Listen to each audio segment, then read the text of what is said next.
അത് ഈ അച്ഛനാണ്. ഇപ്പം മേജർ ആർച്ച് ബിഷപ്പും കൂടി ആക്കിയപ്പോൾ ഇപ്പോൾ ഒരു പടമൊക്കെ ഉണ്ടാക്കിയിട്ടുണ്ട് അവർ.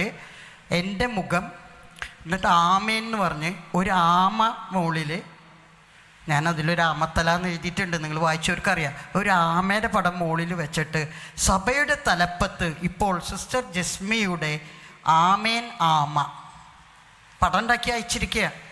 എനിക്ക് ഞാൻ എത്ര പ്രാവശ്യം പറഞ്ഞാലും ഇത് അച്ഛനല്ല.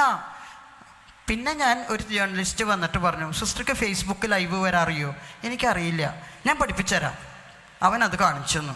ഞാൻ ലൈവ് വന്നിട്ട് ആദ്യമായിട്ട് ലൈവിൽ വന്നതാണ് ഫേസ്ബുക്കിൽ.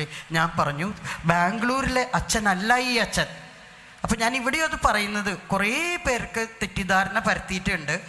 പാവം മേജർ ആർച്ച് ബിഷപ്പ് ആക്കിയത് നല്ല സ്പിരിച്വാലിറ്റിയുള്ള അച്ഛനാണ്, വീക്ക്നെസ്സൊക്കെ ഉണ്ടാവും, അത് ഞാൻ പറഞ്ഞിട്ടുണ്ട്. പിന്നെ അച്ഛൻ നല്ല പ്രസംഗങ്ങൾ പറയും. ഇപ്പോൾ മേജർ ആർച്ച് ബിഷപ്പാണ് എന്ന് പറഞ്ഞാൽ അടുത്ത് തന്നെ കർദിനാളായാൽ അച്ഛനാണ് ഈസ്റ്റേൺ മാർപ്പാപ്പ.